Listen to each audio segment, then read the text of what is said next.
आज हम अपरिमित समरूप आवेशित चालक पट्टिका के काम विद्युत क्षेत्रता का अध्ययन करते हैं। सबसे पहले हम यह बताना चाहते हैं कि अचालक परत और चालक पट्टिका में क्या अंतर होता है। चालक और अचालक में मूलभूत अंतर यह है कि किसी अचालक परत को जिस स्थान पर आवेश दिया जाता है, आवेश उसी स्थान तक सीमित रहता है, जबकि चालक को आवेशित करते हैं तो आवेश उसके सतह पर समान रूप से वितरित हो जाते हैं। यदि कोई चालक पट्टिका लेते हैं, चालक पट्टिका है तो इसमें बीच मोटाई होती है, जिससे इसको आवेशित करने से आवेश इसके सतह पर विद्यमान होते हैं। सबसे पहले यह समझते हैं कि चालक पट्टिका के अंदर विद्युत क्षेत्रता शून्य होती है। क्यों होती है, क्या कारण है? इसके लिए चालक पट्टिका लेते हैं। इस चालक पट्टिका को आवेशित करते हैं तो आवेश इसके सतह पर समान रूप से वितरित जाते हैं।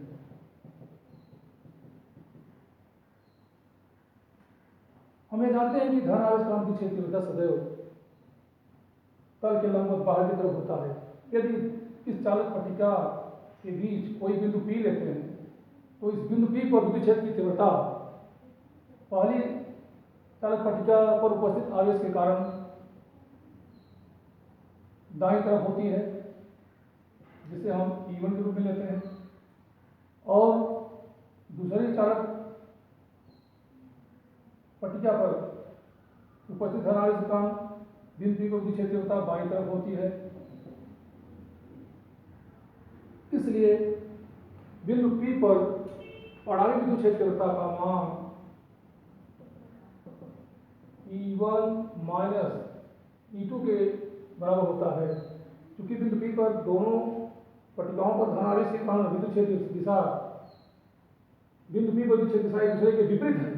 अतः बिंदु P पर परावर्तित तीव्रता P बराबर EP E1 माइनस E2 होगी, जहाँ पे पहली पट्टिका के कारण विद्युत क्षेत्र तीव्रता E1 sigma by 2 epsilon not तथा दूसरे के कारण विद्युत क्षेत्र तीव्रता सिग्मा बाई 2 एप्सिलॉन नॉट होता है, जिसका अंतर 0 आता है। इससे अज्ञात होता है कि इन पट्टिकाओं पर धन आवेश के कारण बिंदु P पर विद्युत क्षेत्र तीव्रता एक दूसरे के विपरीत तथा समान होने से एक दूसरे को निरस्त कर देते हैं, जिससे बिंदु P पर विद्युत क्षेत्र तीव्रता शून्य होती है।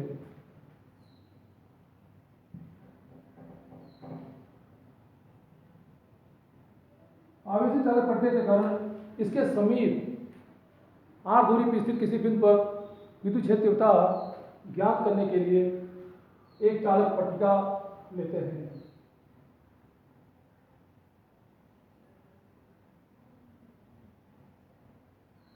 इस चालक पट्टिका को आवेशित करने से आवेश इसके दोनों सतह पर समान रूप से वितरित हो जाते हैं।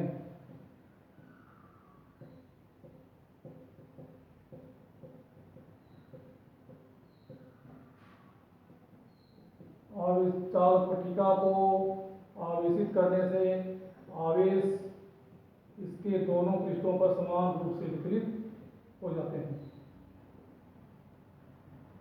यह चालक पट्टिका अपरिमित आकार का है, अतः इस अपरिमित आकार के चालक पट्टिका का एक छोटा सा भाग लेते हैं।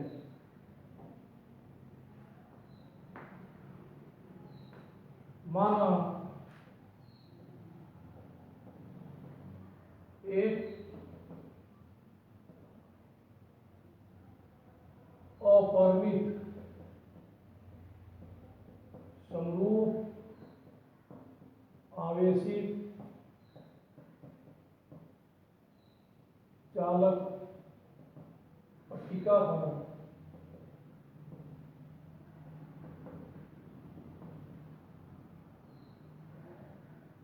एक भाग चित्र में दर्शाया गया है। जिससे r दूरी पर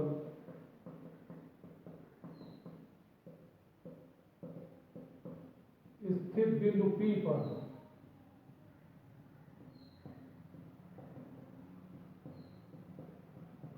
विद्युत क्षेत्र तीव्रता ज्ञात करनी है। विद्युत क्षेत्र की तीव्रता ज्ञात करनी है। इस आवेशित चालक पट्टिका के निकट स्थित बिंदु P पर विद्युत क्षेत्र तीव्रता ज्ञात करने के लिए एक ऐसे बेलनाकार गाउसी पृष्ठ की कल्पना करते हैं जिसका कुछ भाग चालक पट्टिका के अंदर तथा शेष भाग इसके बाहर स्थित हो।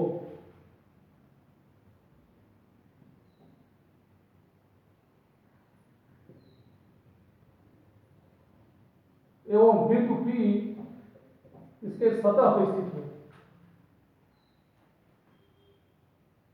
यह बिंदु P चालक पट्टिका से r दूरी पर स्थित है। इस गाउसी पृष्ठ का यदि अनुप्रस्थ काट क्षेत्रफल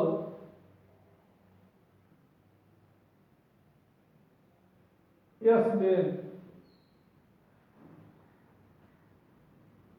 और यह मान लें कि इसके अंदर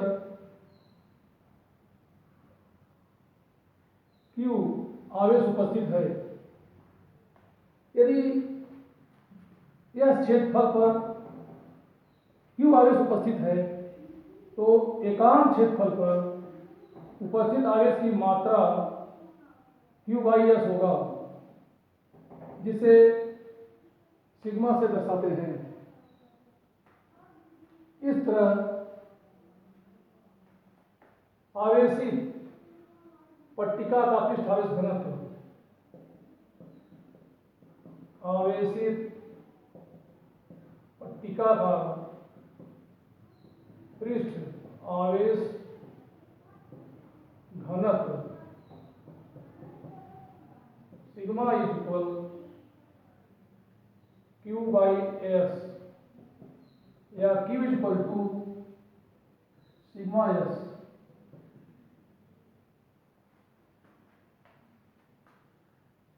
अब यह ज्ञात होता है कि इस गाउसी पृष्ठ के S अनुप्रस्थ काट क्षेत्रफल पर Q आवेश उपस्थित है, अतः इसका पृष्ठ आवेश घनत्व सिग्मा इक्वल टू Q/S या Q equal to sigma S होता है।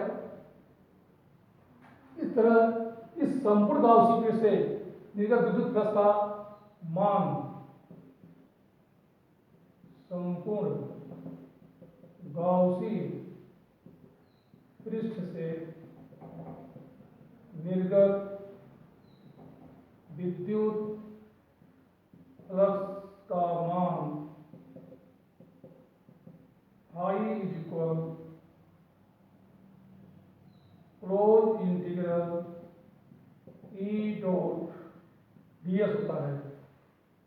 किंतु यहाँ देखते हैं कि इसका कुछ भाग इस चालक पट्टिका के अंदर है, जबकि हमें जानते हैं कि चालक पट्टिका के अंदर विद्युत क्षेत्र की तीव्रता शून्य होती है। अतः संपूर्ण गाउसी पृष्ठ से निर्गत विद्युत फ्लक्स का मान ज्ञात करने के लिए इस बेलनाकार गाउसी पृष्ठ को 3 भागों में विभाजित करते हैं, जिसमें S1 व S2 दो वृत्ताकार पृष्ठ प्राप्त होते हैं एवं S3 वक्री पृष्ठ प्राप्त होता है। इस तरह इन तीनों पृष्ठों से निर्गत होने वाले विद्युत फ्लक्स का मान ज्ञात करते हैं, जिससे इस समीकरण को उन्हीं प्रकार से व्यक्त करते हैं। I equal integral S1 E dot ds plus integral S2 E dot ds plus integral S3 E dot ds, जहाँ integral S1 E dot ds S1 पृष्ठ से निर्गत होने वाले विद्युत फ्लक्स का मान है integral S2E dot ds। S2 पृष्ठ से निर्गत होने वाले विद्युत फ्लक्स का मान है integral S3E dot ds। S3 पृष्ठ से निर्गत होने वाले विद्युत फ्लक्स का मान है। S1 पृष्ठ से निर्गत विद्युत फ्लक्स का मान ज्ञात करने के लिए इस S1 पृष्ठ को कई छोटे छोटे अल्पांशों में विभाजित करते हैं, जिससे इसमें एक छोटा सा अल्पांश लेते हैं।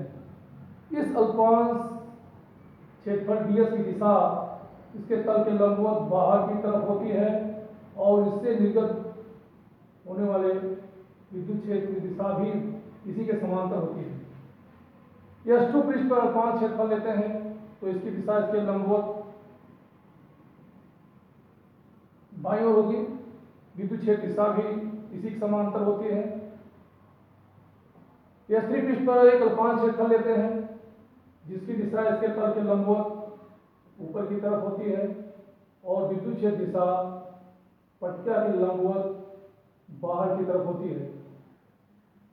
S1 पृष्ठ पर विद्युत क्षेत्र और क्षेत्रफल समांतर होने से थीटा का मान 0 होता है। S3 पृष्ठ पर विद्युत क्षेत्र और क्षेत्रफल लंबवत होने से थीटा 90 होता है, जबकि S2 पृष्ठ पर विद्युत क्षेत्र का मान 0 होने से इस पृष्ठ से कोई विद्युत फ्लक्स पास नहीं होता है। इस तरह संपूर्ण गाउसी पृष्ठ से निर्गत फ्लक्स का मान निम्न प्रकार प्राप्त होता है integral S1E ds cos theta plus integral S2E ds cos theta plus integral S3E ds cos theta. किंतु यहाँ देखते हैं कि S1 पृष्ठ पर विद्युत क्षेत्र E एवं क्षेत्रफल ds दोनों एक दिशा में हैं, दोनों एक दूसरे के समांतर हैं। इस S1 पृष्ठ पर जितने भी अल्पांश लेते हैं सभी अल्पांश इसके तल के लंबवत बाहर की तरफ होंगे और इन अल्पांशों को विद्युत क्षेत्र दिशा भी इनके पृष्ठ के ही समांतर होती है। अतः S1 पृष्ठ पर उपस्थित अल्पांशों एवं विद्युत क्षेत्र की दिशा दोनों एक दूसरे के समांतर होंगे, अर्थात S1 पृष्ठ पर विद्युत क्षेत्र एवं क्षेत्रफल एक दूसरे के समांतर है, इसलिए थीटा इक्वल टू 0, तो cos 0 इक्वल टू 1। जबकि S2 पृष्ठ पर विद्युत क्षेत्र की तीव्रता 0 है, क्योंकि S2 पृष्ठ चालक पट्टिका के अंदर है, इसलिए यहाँ पर विद्युत क्षेत्र का मान ही 0 लिखते हैं। S3 पृष्ठ पर विद्युत क्षेत्र और क्षेत्रफल परस्पर लंबवत हैं, अर्थात विद्युत क्षेत्र एवं क्षेत्रफल एक दूसरे के लंबवत होने से यहाँ पर थीटा 90 होगा, cos 90 इक्वल टू 0। अतः संपूर्ण पृष्ठ से निर्गत विद्युत फ्लक्स का मान phi equal integral S1E ds plus 0 plus 0, अर्थात phi equal integral S1E ds। इस तरह देखते हैं कि संपूर्ण गाउसी पृष्ठ से केवल S1 पृष्ठ से ही विद्युत फ्लक्स निर्गत होता है। यहाँ पर S1 पृष्ठ पर उपस्थित सभी अल्पांश इस चालक पट्टिका से समान दूरी पर स्थित हैं, अतः सभी अल्पांशों पर विद्युत क्षेत्र का मान समान होगा। इस तरह विद्युत क्षेत्र का मान समान होने से, विद्युत क्षेत्र का मान नियत होने से विद्युत क्षेत्र तीव्रता E को इस समाकलन से बाहर गुणांक रूप में लेते हैं। अतः संपूर्ण गाउसी पृष्ठ से निर्गत विद्युत फ्लक्स का मान phi equal integral E into integral S1 ds, किंतु integral S1 ds equal to S होता है, जो इस गाउसी पृष्ठ के अनुप्रस्थ काट क्षेत्रफल के S के बराबर है। इसलिए संपूर्ण गाउसी पृष्ठ से निर्गत विद्युत फ्लक्स का मान phi equal to E into S होगा। अब गाउस के नियम से इस संपूर्ण गाउसी पृष्ठ से निकट विद्युत फ्लक्स का मान ज्ञात करते हैं। हमें ज्ञात है कि इस गाउसी पृष्ठ के अंदर क्यू आवेश उपस्थित है, अतः गाउस के नियम से संपूर्ण गाउसी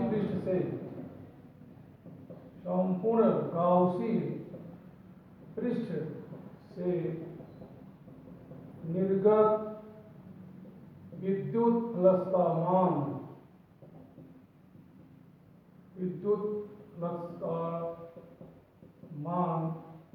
I equal to Q by epsilon naught, जहां समीकरण 1 से Q का मान ज्ञात कर चुके हैं। यदि यह संपूर्ण काट क्षेत्रफल पर Q आवेश उपस्थित है तो एकांक क्षेत्रफल पर आवेश की मात्रा Q बाई एस होगी, जो पृष्ठ आवेश घनत्व होती है। तो sigma equal to Q by S या Q equal to sigma S. इसलिए समीकरण 1 से I equal to sigma S by epsilon naught होगा।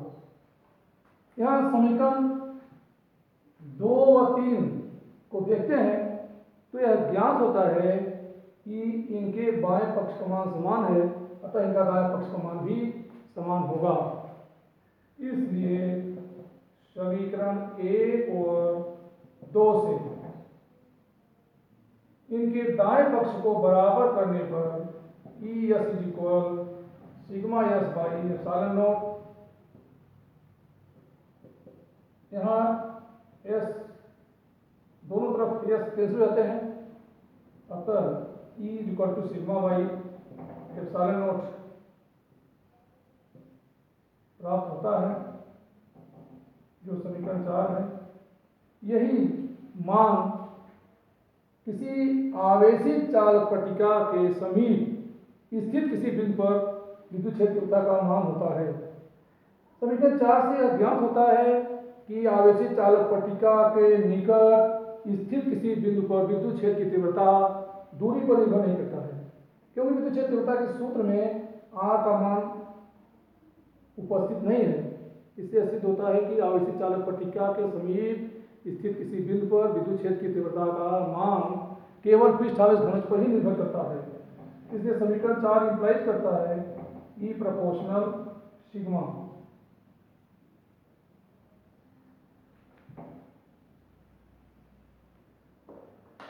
यह विद्युत क्षेत्र तीव्रता और दूरी के बीच ग्राफ खींचते हैं। विद्युत क्षेत्र तीव्रता को x अक्ष पर, y अक्ष पर, विद्युत क्षेत्र तीव्रता को y अक्ष पर और दूरी को x अक्ष पर ग्राफ खींचते हैं तो एक सीधी रेखा x अक्ष के समांतर रेखा प्राप्त होती है, जिससे ज्ञात होता है कि विद्युत क्षेत्र तीव्रता दूरी पर निर्भर नहीं करती है।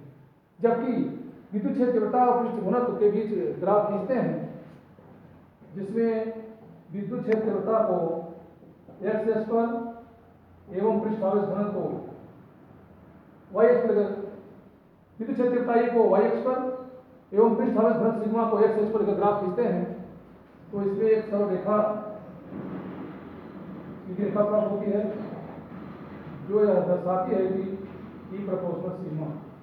इससे ज्ञात होता है कि चालक पट्टिका पे आवेश की मात्रा जितनी अधिक होगी, इसके समीप स्थित बिंदु पर विद्युत क्षेत्र तीव्रता का मान भी उतना अधिक होता है।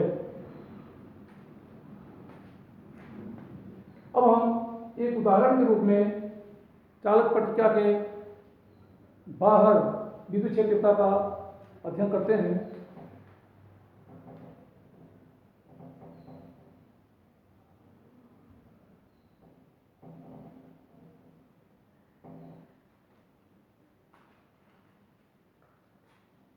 किसी चालक पट्टिका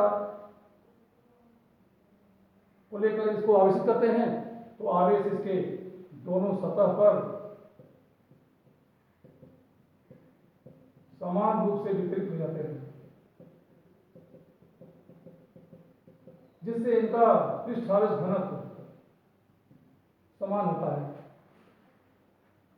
इसमें तीन बिंदु के बारे में अध्ययन करते हैं।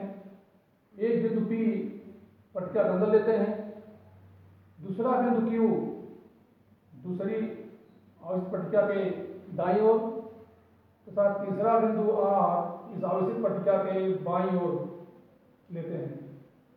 इन बिंदुओं P, Q, R पर विद्युत क्षेत्र की परिणामी तीव्रता का मान ज्ञात करते हैं।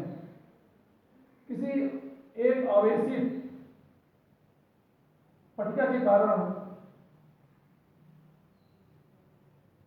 एक तरफ विद्युत क्षेत्र तीव्रता का मान E = sigma by 2 epsilon naught होता है। इस तरह हम यह देखते हैं कि बिंदु P पर पहली आवेशित पट्टिका के कारण विद्युत क्षेत्र की तीव्रता दाईं ओर होती है, जबकि दूसरी धनावेशित पट्टिका के कारण बाईं तरफ होती है। अतः बिंदु P पर परिणामी तीव्रता E1 माइनस E2 होगी, जिससे बिंदु P पर विद्युत क्षेत्र तीव्रता का मान 0 होगा। इसी तरह बिंदु R पर पहली आवेशित पट्टिका के कारण विद्युत क्षेत्र तीव्रता E1 बाईं ओर होगी एवं दूसरी आवेशित पट्टिका के कारण भी विद्युत क्षेत्र तीव्रता बाईं ओर होती है। इसलिए बिंदु R पर परिणामी तीव्रता का मान E1 प्लस E2 अर्थात sigma by 2 epsilon naught plus sigma by 2 epsilon naught equal to 2 sigma by 2 epsilon naught या सिग्मा बाई एप्सिलॉन नॉट होता है। इसी प्रकार बिंदु Q पर विद्युत क्षेत्र तीव्रता के बारे में अध्ययन करते हैं। पहली आवेशित पट्टिका के कारण बिंदु Q पर विद्युत क्षेत्र तीव्रता दाईं ओर, जबकि दूसरी आवेशित पट्टिका के कारण विद्युत क्षेत्र की तीव्रता E2 दाईं तरफ होती है। अर्थात दोनों धनावेशित पट्टिकाओं के कारण विद्युत क्षेत्र की तीव्रता एक दिशा में होने से बिंदु Q पर विद्युत क्षेत्र तीव्रता का मान E1 प्लस E2 होगा अर्थात sigma by 2 epsilon naught plus sigma by 2 epsilon naught equal to 2 sigma by 2 epsilon naught या सिग्मा बाई एप्सिलॉन नॉट होगा। जिससे ज्ञात होता है कि आवेशित पट्टिका किसी आवेशित चालक पट्टिका के अंदर विद्युत क्षेत्र तीव्रता का मान तो 0 होता है, जबकि इसके बाईं और दाईं तरफ विद्युत क्षेत्र तीव्रता का मान सिग्मा बाई एप्सिलॉन नॉट होता है। इसी प्रकार एक दूसरा उदाहरण लेते हैं।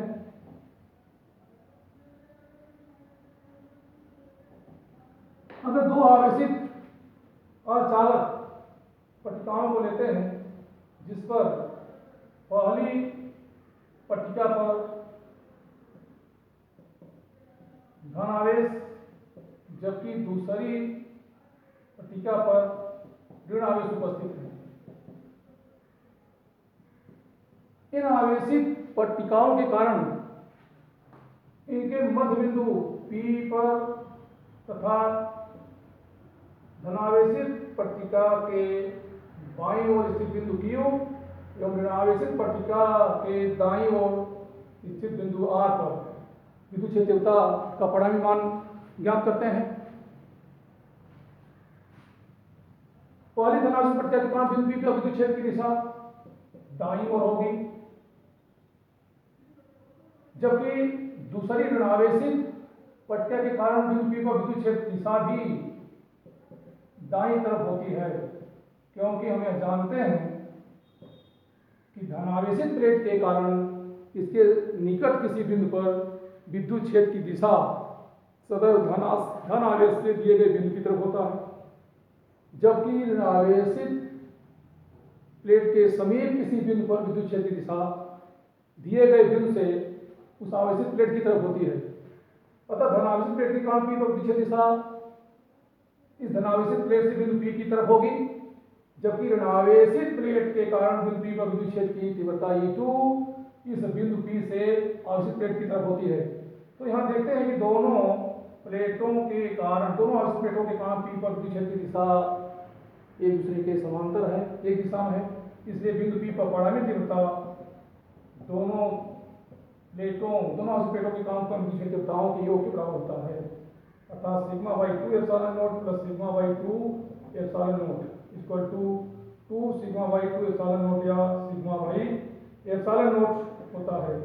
इसी तरह बिंदु Q पर पहली धनावेशित प्रत्येक के कारण विद्युत दिशा बाईं तरफ होती है, जबकि दूसरी ऋणावेशित प्लेट के कारण बिंदु Q पर विद्युत क्षेत्र की दिशा बिंदु Q से ऋणावेशित प्लेट की तरफ होती है।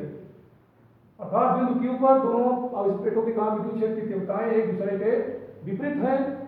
इसलिए बिंदु Q पर परिणामी तीव्रता EQ E1 माइनस E2 होगी, अर्थात sigma by 2 epsilon naught minus sigma by 2 epsilon naught, अर्थात बिंदु Q पर परिणामी तीव्रता का मान 0 होगा। इसी तरह हम देखते हैं कि बिंदु R पर पहली धनावेशित प्लेट के कारण तीव्रता दाईं तरफ, जबकि दूसरी ऋणावेशित प्लेट के कारण तीव्रता बाईं तरफ होती है, क्योंकि ऋणावेशित प्लेट के कारण विद्युत क्षेत्र दिशा सदैव दिए गए बिंदु से प्लेट की तरफ होगी। इस तरह बिंदु R पर परिणामी तीव्रता का मान E1 माइनस E2 होगा, अर्थात ER equal to sigma by 2 epsilon naught minus sigma by 2 epsilon naught, अर्थात बिंदु R पर परिणामी तीव्रता 0 होगी। तो विपरीत आवेश से आवेशित प्लेटें होती हैं जो एक दूसरे के निकट स्थित हैं, तो इनके मध्य में पर तीव्रता सिग्मा बाई एप्सिलॉन नॉट होगा, जबकि इनके बाईं और दाईं ओर तीव्रता का मान 0 होता है।